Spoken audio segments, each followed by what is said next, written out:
Welcome to the DoubleACS Daily News. The City of Attleboro is in the process of upgrading the water infrastructure to meet new state requirements limiting PFAS chemicals in the water supply. PFAS compounds are often used by manufacturers in the creation of non-stick waterproof products. In 2021, the Mass DEP began regulating the compound in the state's water supply, and Attleboro's Wading River treatment plant has been out of compliance. The plant is currently offline, and Attleboro Mayor Paul Heroux gave us an update on the construction. Here to chat about the water in Attleboro. Right now, all of the water in the city is coming from West Street, which means that the city is in compliance with the new state standard concerning PFAS. PFAS is an organic compound. It's basically like what we call the forever plastics, and it's found in makeup, it's found in certain fire retardant materials and Gore-Tex, Teflon coating, and that stuff washes off and ends up in the water stream, and our filtration systems weren't filtering it out. Nobody's was, though, in fairness, though. It was basically the state lowered the standard, and we need to have these new filtration systems to accommodate the new standard. So this is something that municipalities are faced with.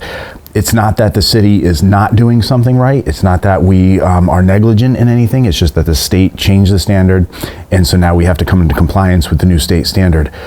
So there are two sources of water supplying water to the residents of Attleboro. The main one is at West Street, and that's the one that's on 123, and people drive by that all the time.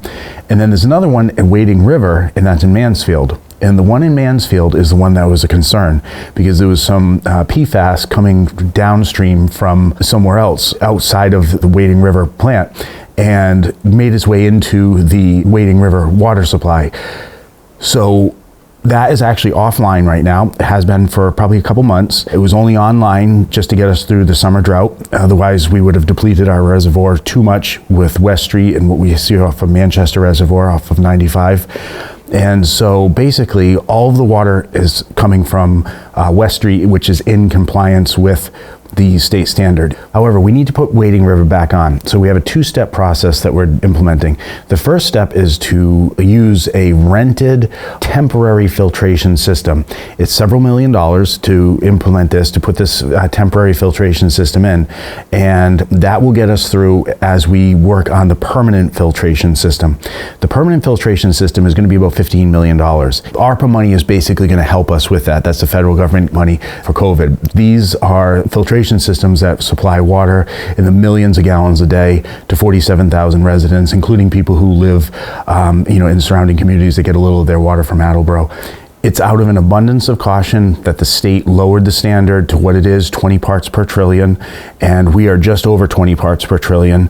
The old standard used to be 70 parts, but they lowered it. 0 is best, but it's not the sort of thing where it's toxic or the water is contaminated. People that have certain health conditions might need to check with their doctor and not drink that. But right now, nobody has anything to worry about. As of today, all of the water is coming from West Street, which is in compliance with the state standard.